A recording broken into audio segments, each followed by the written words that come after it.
Oke, jadi langsung aja nih ya, gue dapat diskusi yang lumayan seru sih soal adanya tuduhan serius Aramti nih jual beli Zeni dari GM ke player secara langsung nih boy. Sekaligus kecurangan yang diduga dilakukan oleh GM Lai di Midgard Tales. Bahkan nih orang juga disebut-sebut merupakan orang yang sama yang ngelola Limit RO, Ragna Zero, bahkan Project Zero dengan inisial GM Tron, Lay Hades atau GM Layli. Nah, jadi nih ya setelah gue baca dan cari tahu lebih dalam soal diskusi ini sih, pertama gue breakdown dulu nih dari masalah Aramti-nya dulu. Nih si Pop Triple Tree ini bilang kalau GM Tron alias GM Lai ada indikasi buat ngancurin Midgard Tales dalam waktu dekat gitulah dengan cara memeras dalam tanda kutip basis pemainnya, terus habis itu ninggalin servernya begitu aja tuh kayak yang udah-udah. Dan ini gue rasa kayak macam praktik yang udah umum banget lah dilakuin sama bad GM ketika dirasa waktunya udah tiba untuk server sendiri tuh boy. Nah nih firasat itu muncul dari mana? Pertama sih ya dari perubahan base rate server tuh, dari yang mid rate terus tiba-tiba jadi naik ke high rate yang seolah-olah diambil sebagai langkah tanda kutip cash out klasik lah ya dalam komunitas private server. Nah perubahan rate secara dadakan ini juga sekaligus disinyalir jadi upaya si pengelola buat memfasilitasi pengambilan keuntungan finansial yang cepet tuh. Ya lo bayangin lah sebagai player lama ya kan yang udah main dari mid rate terus diubah tiba-tiba jadi ke high rate juga pasti kayak ngerasa usaha lu selama ini kayak sia-sia aja tuh. Dan di patch yang sekarang udah kayak nggak ada harganya lagi, dari mulai Zeni, harga jual kartu sampai barang-barang tuh boy. Nah berikutnya ada penambahan sistem kredit to Zeni nih yang dianggap sama si Pop Triple Tree ini tuh sebagai akal-akalan buat meres penghasilan sampai ke akar-akarnya tuh lo bayangin. Nah awal narasinya sih di grup Discord Midgard Tales si GM Lai seolah memperkenalkan sistem kredit to Zeni dengan dalih buat memerangi inflasi tuh. Cuman si Pop Triple Tree ini agak curiga tuh sejak awal sama si GM Lai ini tuh yang bilang kalau hal ini merupakan cara efektif buat memfasilitasi inflasi, malah justru semakin buruk tuh ya, bukan malah ngelawannya tuh boy. Ya logikanya sih nih ya, buat lu pemain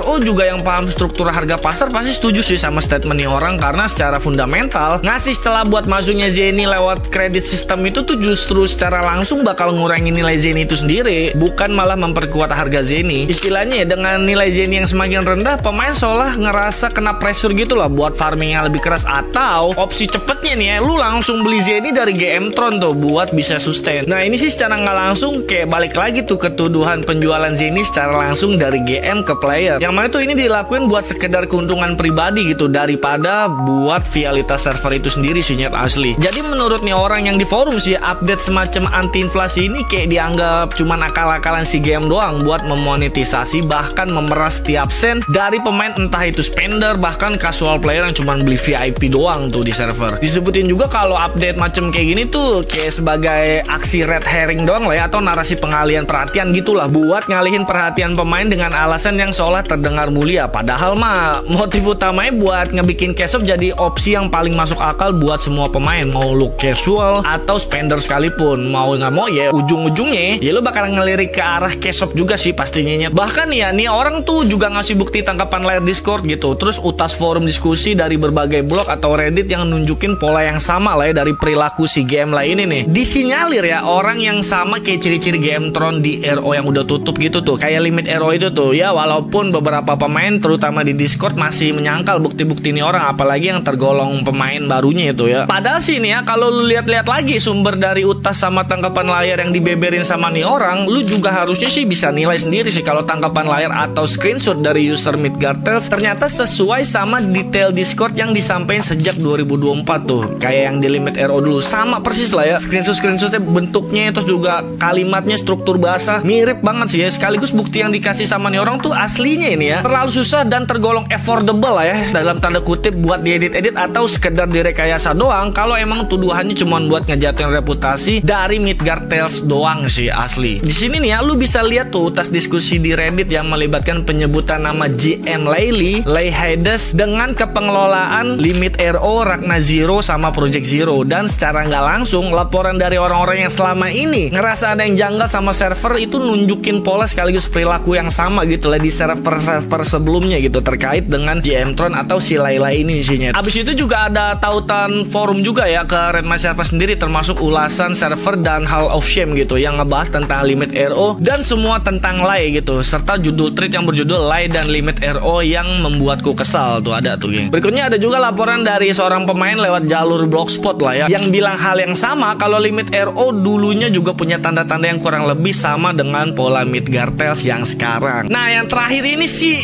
asli seru banget sih. Jadi ini bukti kesaksian video keterlibatan si Pop Triple Tree ini sama si owner GM Tron atau Lai yang tergolong cukup deket lah ya waktu di Limit RO dulu. Tapi karena ini videonya bersifat nggak publik ya, jadi lu nggak bisa nemuin videonya di YouTube tanpa link resminya sih. Cuman karena nih orang pakai bahasa Pinoy ya, jadi gue cuman bisa nerjemahin beberapa aja lah ya berdasarkan translate yang nih orang kasih ya. Jadi inisiasi Elias atau Erning yang nulis tweet dengan nama Pop Triple Tree ini bilang intinya kalau dia tuh sama guildnya udah banyak ngabisin waktu di Limit RO gitu lah ya. Tapi dia juga cenderung nggak peduli tuh ya mau tutup mau kagak ya kan. Sama kayak lu semua lah yang istilahnya tuh munafik sekalipun gue udah ngasih banyak bukti-bukti kata dia tuh ya. Karena nagas ka dyan pero mo na, di menunggu tangalang yan sila.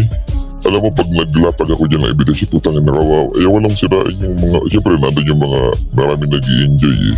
Dan dia juga dalam tanda kutip nggak mau jadi pengacau gitulah buat lo yang masih betah main di Mid Gartels atau server yang lagi dikelola sama si Lai itu. Kejadian ini nih ya, awalnya itu tahun 2023 si Elias tuh sebenarnya udah main Limit RO, cuman dia sama teman-temannya kayak nggak mau nerusin lagi tuh karena dia ngerasa dengan 10 billion Zeni ya, lu kayak nggak bisa beli apa-apaan di situnya. Si ano yan, yung Tron sila yan. Matagal na ako pinalalaro nila dyan. Sabi niya, Lai, sabi niya, laro ko dito, bibigyan kita ng Zeni. Sabi ko, magkano bibigyan mo sa akin? Dati pa yun, taga 2023. Napasok namin, kaya ako lumabas dyan, kaya ako pumunta dyan. Sabi ko, ano mangyayari sa NB? Ano mo ba mangyayari sa NB kung ano naman bibili kong gamit? Kung tapos sabi niya, sige, sabi ko, wag na lang, sige lang, wag na lang. Pero hindi ko masinabi yun kahit kanino. Ayaw sabihin. Cuman tiba-tiba nih ya si GM Tron itu ngajak secara personal si Elias ini dengan DM Discord lah ya, buat si Elias dan teman-teman guildnya ini main di Limit RO lagi tuh. Dia bilang kayak, sini nyet, main di server gua kasih Zeni berapa aja yang lu mau. Terus dia bilang, lu mau kasih gua berapa gitu. Terus dia bilang terserah berapa aja, cuman jangan bilang ke siapa-siapa nih ya. Nah di sini nih yang harus lo bold and underline ya, jangan bilang ke siapa-siapa. Nah terus dari si Elias ini atau si Erning ya, dia tuh kayak mulai curiga ya, kenapa lu nggak mau banget ketahuan kartu as lu? Yun nga, ayaw ko lang sabi nga nila yan, ba't ayaw mong ilapag yung mga ano mo dyan, yung mga alas mo. Alam mo, ayaw, parami akong screenshot dyan, ayaw ko lang, nagpipigil lang ako. Nah di sisi lain si Elias sama teman guildnya juga kayak udah pegang banyak percakapan kotor gitu lah ya soal keterlibatan nih orang di belakang layar. Tapi dia sama teman-teman guildnya tuh masih bungkam aja soalnya belum mau bocorin ini ke publik gitu. Nah sampai kemudian nih ya, nih orang kayak tiba-tiba di kick dari Discord gitu atau di ban ya kan, di Discord Limit RO tuh tanpa alasan yang jelas, yang mana harusnya sih dia bilang tuh ke Lai, yang mana harusnya sih dia bilang kalau Lai itu harusnya bersyukur sama si Elias ini karena udah banyak ngabawa spender gede macam Dead Eye sama CJ, yang faktanya nih dua orang Dead Eye sama CJ ini tuh tahu juga kebusukan si Gamely sama Elias itu dibalik ini semua, cuman pada kayak belaga goblok aja intinya karena si Dead Eye sama CJ ini tuh disinyalir juga kecipratan barang haram juga lah dari si Lai ini di Limit RO selama ini gitu. Nah tapi ini ya pertanyaan besar ya, kenapa cuman dia doang nih atau si Erning doang yang di ban? Nah terus tuduhan dia ternyata tuh usut punya usut dikeluarin dari Discord itu karena ada laporan si Elias ini ngelakuin RMT. Nah ini menariknya nih, di sisi lain ya si Elias atau Erning ini juga berperan sebagai rekber gitu lah ya di komunitas Discord buat penjual yang bernama Lucretia tuh. Bahkan ya dia mau ngejalanin RMT bareng sama si Lucretia itu tuh transaksi 30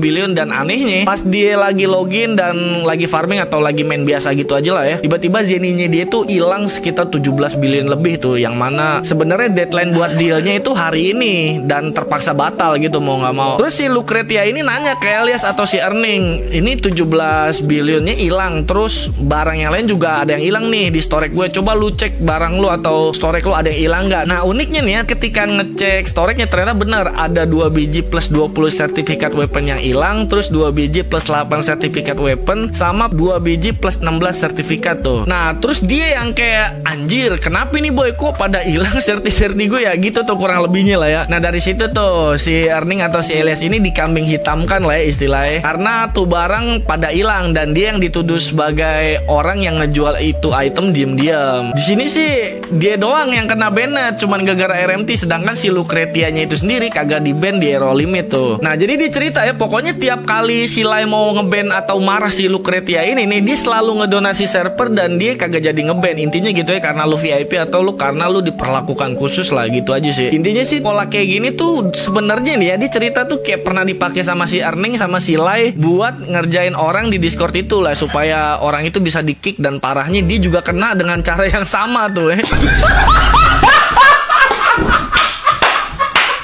Jadi intinya itu bukan pertama kalinya sih si Lai itu ngilangin barang orang lain di limit RO. Dan mungkin hal yang sama juga bisa kejadian tuh di Midgard Tales dengan cara juga pola yang sama tuh ya. Bahkan trik yang sama sih. Nah terus juga si Erning ini tahu dan dengar gitu kalau si Tron ini bakal bikin RO job 3 baru gitu ke depannya sebelum limit RO ini tutup. Kami magkasama nila, ngayon niya lang ginawa sa akin to. Balak niyang i-update tayo job eh. Ditambah lagi Lai ini orangnya cukup lihai lah, kata si Erning. Intinya Tron itu tuh jarang chat gitu ya, baik di Discord atau di WA gitu, dan lebih sering video call buat ngilangin jejak digital dari tuduhan-tuduhan ke depannya itu. Nah gimana tuh menurut lo, seru nggak pembahasan buat PSRO yang satu ini? Menurut gue sih ya anjir ini sih seru banget sih ya. Tapi sih gue nggak mau nunjuk mana yang bener mana yang salah sih intinya dari video ini. Biar lo sendiri aja lah yang nentuin, terutama buat audiens gue supaya lebih hati-hati lagi aja main di server RO boy. Sebenarnya nih ya yang gue jaga dari audiens gue buat lu orang sih bukan dari berapa jumlah angka yang hilang dari dompet lu sih nyet karena bermain RO ya, tapi seberapa banyak yang bisa gue jaga lewat konten maupun video-video gue ke depannya dalam memanfaatkannya gitu buat kesenangan pribadi, terutama main game atau main RO. Itu aja sih nyet. Jadi sekian aja jumpa kita di video kali ini, singkat aja geng ya, begitulah ya permasalahan proposal per RO tuh kayaknya nggak ada habisnya, dan menurut gue sih seru sih untuk dibahas ya. Jadi kita bisa tahu tuh ternyata perilaku pengelola, perilaku player juga sangat beragam dan sangat variatif ya. Mungkin juga karena tidak adanya platform atau keluh kesah yang bisa disampaikan, jadi akhirnya ngerembetnya ke forum ya paling, terus juga ke video-video YouTube. Jadi sekian aja jumpa kita di video kali ini. Terima kasih banyak buat kalian yang udah mampir atau yang masih nonton video. Terima kasih banyak. Jadi salaman dari gue Kadang Bagus. Mohon maaf apabila salah kata. Thanks for watching. Sampai jumpa